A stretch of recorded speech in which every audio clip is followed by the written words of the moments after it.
গোপালগঞ্জের কোনো একজন সাধারণ মানুষকে যাতে হেনস্থা না করা হয়, কিন্তু ফ্যাসিস্ট সন্ত্রাসী প্রত্যেককে ধরে ধরে গ্রেফতার করতে হবে। আর না হলে আমরা অবিলম্বে গোপালগঞ্জে বার মার্চ করব। বিচার আদায় না করে আমরা রাজপথ থেকে উঠে যাব না। তো গোপালগঞ্জে কি এখনো হাসিনার শাসন চলে? বিএনপি ওখানে করতে পারলে এনসিপি কেন করতে পারবে না? মানে গোপালগঞ্জের আওয়ামী লীগের সাথে কি এমন প্রেম বিএনপি যে তারা সমাবেশ করতে পারবে, আর কি এমন শত্রুতা এনসিপি যে তারা যাইতেই পারবে না? টুঙ্গিপাড়া জয় বাংলা হয়ে যাবে, কেউ ঠেকাইতে পারবে না।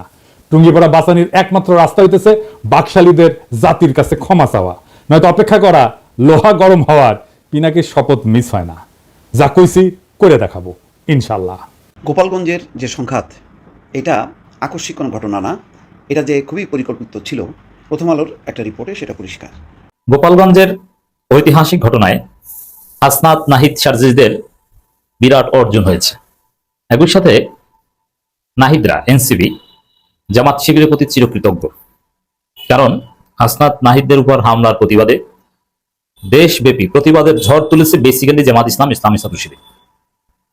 বিএনপি একটা গান্ধীবাদী বিবৃতি দেয়া ছাড়া এবং বিএনপির লোকজন ট্রল করা ছাড়া আর কিছুই করেনি। বিএনপির রুহুল কবির রিজভী ফেসবুকে পোস্ট দিয়েছেন, গোপালগঞ্জের নাম বদলে ফেলবেন। পিনাকি ভট্টাচার্য বলেছেন গোপালগঞ্জের নাম বদলে ফেলবেন। তাদেরকে বলে রাখি, এই গোপালগঞ্জের মানুষ তাদের কন্যা, তাদের আপা জননেত্রী শেখ হাসিনাকে দেশে ফিরিয়ে ইতিহাস রচনা করবে। আসসালামু আলাইকুম প্রিয় দর্শক, বর্তমান বাংলাদেশের রাজনৈতিক প্রেক্ষাপট বা রাজনৈতিক পরিস্থিতির উপর বিশ্লেষণ করে আপনাদের সামনে কিছু গুরুত্বপূর্ণ ভিডিও ফুটেজ নিয়ে হাজির হয়েছি। এমনকি দর্শক, আমি আশা করছি যারা ভিডিওটি অন করেছেন তারা ভিডিওটি না টেনে সম্পূর্ণ মনোযোগ সহকারে দেখবেন, তাহলে এই ভিডিওর মূল রহস্য বা আসল ঘটনাগুলো জানতে বা বুঝতে পারবেন। তো প্রিয় দর্শক, আমি আর বেশি কথা বাড়াবো না, চলুন দেখে আসি আজকের সেই কাঙ্ক্ষিত ভিডিওগুলো। তবে তার আগে বলি, যারা এখনও চ্যানেলটি সাবস্ক্রাইব করেননি তারা সাবস্ক্রাইব করে পাশে থাকা বেল আইকনটি বাজিয়ে দিবেন, আর যারা ইতিমধ্যে সাবস্ক্রাইব করে রেখেছেন তাদেরকে অসংখ্য ধন্যবাদ। তো চলুন দর্শক, একটা লাইক দিয়ে আমরা ধারাবাহিকভাবে সকল ভিডিওর বিস্তারিত আলোচনা দেখে আসি। গোপালগঞ্জে এনসিপি প্রোগ্রামে বাকশালীদের হামলা হয়েছে। আসল সমাবেশ শুরু হওয়ার আগেই হামলা কিন্তু হয়েছে। সমাবেশ তখনও শুরুই হয়নি, ওরা পৌঁছায়নি। সমাবেশের পরেও সেখানে হামলা হয়েছে।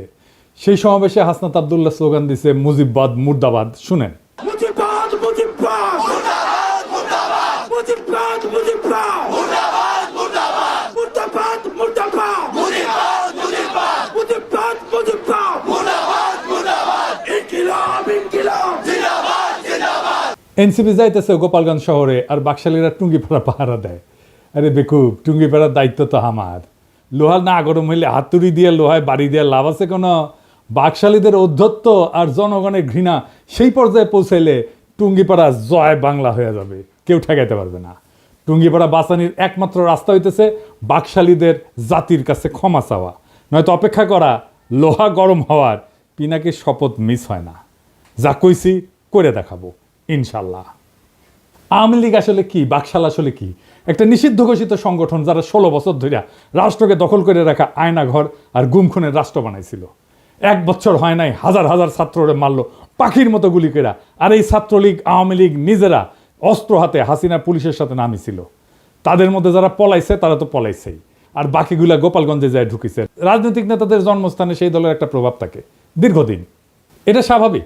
গোপালগঞ্জেও আওয়ামী লীগের প্রভাব থাকবে, আওয়ামী মনোভাবাপন্ন মানুষ থাকবে, কিন্তু একটা রাজনৈতিক দলের শান্তিপূর্ণ কর্মসূচি করতে দেবে না। প্রাইভেট বাহিনী দিয়ে অস্ত্র হাতে সমাবেশ শুরুর আগেই সমাবেশ স্থল ভাঙবে, এটা কি মগের মুল্লুক? কেন বিএনপিকে তো গত ফেব্রুয়ারিতে সমাবেশ করতে বাধা দেয় নাই? আমরা তো কথা বলার সভা সমাবেশের স্বাধীনতা চাইছি, রাজনীতির স্বাধীনতা চাইছি, হাসিনা এটা করতে দেয়নি। তো গোপালগঞ্জে কি এখনো হাসিনার শাসন চলে? বিএনপি ওখানে করতে পারলে এনসিপি কেন করতে পারবে না? মানে গোপালগঞ্জের আওয়ামী লীগের সাথে কি এমন প্রেম বিএনপির যে তারা সমাবেশ করতে পারবে, আর কি এমন শত্রুতা এনসিপির যে তারা যাইতেই পারবে না? বিএনপি কি হাসিনার বিরুদ্ধে লড়াই করে নাই? এই বিএনপি যখন 2024-এর 14 সেপ্টেম্বরে প্রোগ্রাম করতে যাইতেছিল, তখন গাড়ি বহরে হামলা করে 3 জন বিএনপির নেতাকর্মীকে মাইরা ফেলাইছিল এই গোপালগঞ্জের বাকশালীরা। আর আজকা বিএনপির কর্মীরা উল্লাস করিচ্ছে আওয়ামী লীগের মতোই, যে এনসিপি মার খাইছে, দাওয়া খাইছে, উল্লাস করিচ্ছে। হ্যাঁ, কি বেকুবের বেকুব রে। তো বিএনপি পরে প্রোগ্রাম করলো যখন, তখন কোনো হইল না কেন? কোনো অ্যারেঞ্জমেন্ট হয়েছিল নিশ্চয়ই। তো যখন পরে বিএনপি প্রোগ্রাম করতে গেল, তখন কেন আওয়ামী লীগ ট্রিগার্ড হইল না? কেন ডাক্তার জাহিদ ট্রিগার্ড হইল না? কেন কচু খেতে ট্রিগার্ড হইল না? কেন আগে থেকে আওয়ামী লীগেরা চ্যালেঞ্জ ছুড়ে দিতে থাকলো? প্রশ্নটা এখানেই। তার মানে বিএনপির সাথে গোপালগঞ্জ আওয়ামী লীগের এই মুহূর্তে কোনো কনফ্লিক্ট নাই, কনফ্লিক্ট আছে এনসিপির সাথে। তার মানে এনসিপি সেই শক্তি যা হাসিনাকে উৎখাত করছে তারে ঠেকাইতে হবে। বিএনপির সাথে আর কোনো শত্রুতা নাই। তাই আওয়াজ তুলছে গোপালগঞ্জের ছাত্ররা ঢুকতে পারবে না, ঢুকলেও বাইরে হতে পারবে না।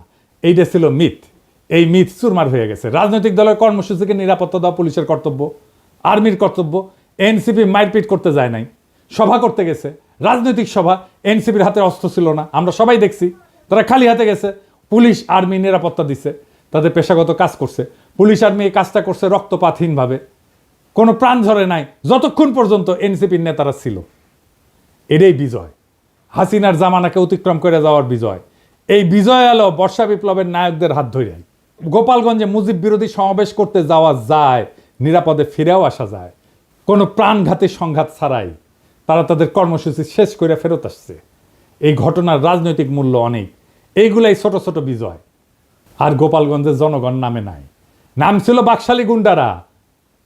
ওরা মরণপণ লড়াই করতে পারে না, সেটাও তো দেখলেন। এখন বলবেন কই 4 জন তো মারা গেছে।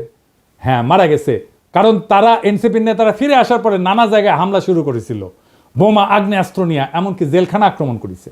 ক্যাজুয়ালিটি হয়েছে তারা ফিরে আসার পরে। আরও অনেককে চিনবার পারলাম এই সুযোগে। যেমন ধরেন বাংলাদেশের মিডিয়াগুলা, যেমন প্রথম আলো, জাউরার জাউরা, ও বলছে যে কিছু লোক এসে হামলা চালাইছে। এই লোকের পরিচয় তারা জানে না। মতি মাহফুজকে এমনি আমি থাপড়াইতে চাই, জাউরার জীবনে ভালো হবে না। এখন আবার কচু খেতে আসিছে মানবাধিকার নিয়ে, ওরে ওরে আমার ওরে ওরে। ওবার মানবাধিকারও বুঝে, মানে আপনি একজন খুনি ডাকাতের মানবাধিকারের পক্ষে দাঁড়াইবেন, জার্মানিতে নাজি পার্টির সদস্যদের মানবাধিকারের পক্ষে দাঁড়াবেন। ওই সারাক্ষণ করে ধান্দাবাজি, জানেন কই থেকে কি টাকা কামানো যায় তার ধান্দা করে। টাকা কামানো খারাপ কিছু না, কিন্তু মিনিমাম নৈতিকতা তো থাকবে। একটা এক্সাম্পল দিই, ওই যে মুস্তাক মারা গেল না, রিমান্ডে নিছিল, তার সাথে কিশোরকে ধরেছিল। কেন ধরেছিল জানেন? নাফিস শরাফতের একটা কার্টুন আঁকিছিল কিশোর, এই আইডিয়া সামির প্রকাশ করেছিল আই এম বাংলাদেশিতে। সামি ওইটার অ্যাডমিন, সে নিজেই কইছে যে দেখেন সেই পেজ সেই চালাইতো। সেই নাফিস শরাফত রেগে গিয়া এই কিশোর আর মুস্তাককে অ্যারেস্ট করে পিটায়। মুস্তাককে এতই পিটাইছিল যে সে প্যান্টে হাগে দিছিল। তারপর তো মুস্তাক মরে গেল।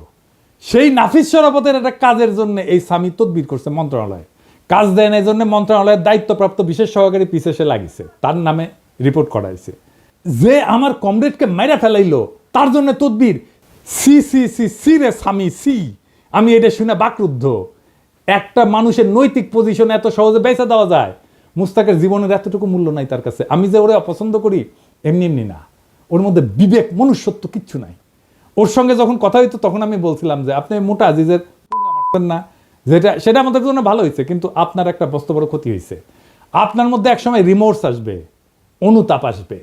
আজ না হোক কাল আসবে, কাল না হোক পরশু আসবে, নয়তো মরার আগে আসবে। আপনার মনে হবে একজন মানুষ আপনারে বিশ্বাস করেছিল, সে খারাপ মানুষ তাতে সন্দেহ নাই, কিন্তু বিশ্বাস করছিল আপনাকে।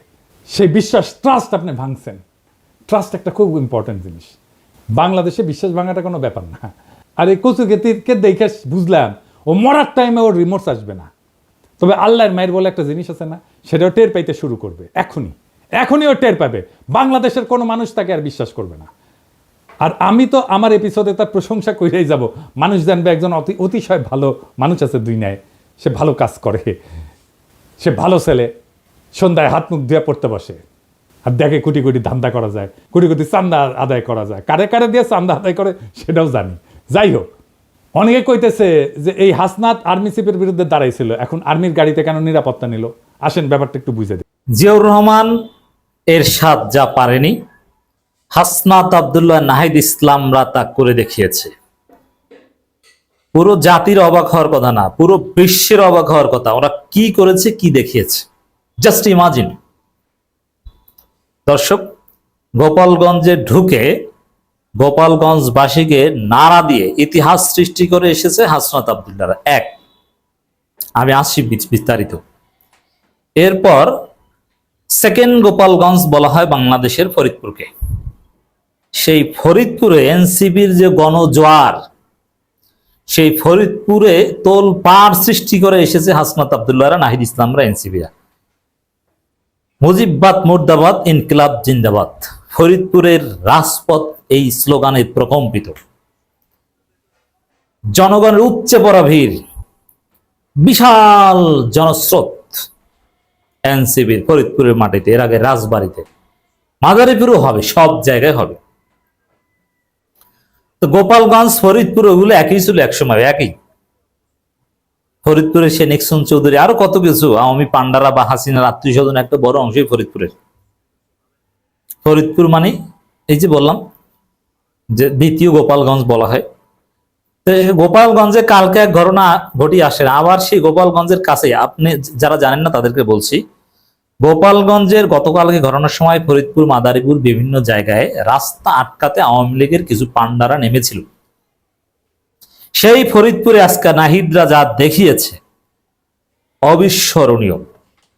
আমি যেটা বলেছি যে গোপালগঞ্জের সবচাইতে জনপ্রিয় দল হবে এনসিপি অতি শীঘ্র।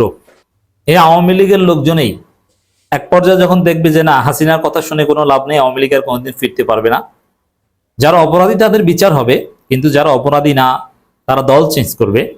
সংখ্যালঘুরা, যারা নিরীহ গরিব, হ্যাঁ আওয়ামী লীগের ভোটার ছিল, এখন তারা এনসিপির ভোটার হবে। এনসিপি গোপালগঞ্জ, ফরিদপুর বা আওয়ামী অধ্যুষিত এলাকাগুলোতে রাজত্ব কায়েম করবে।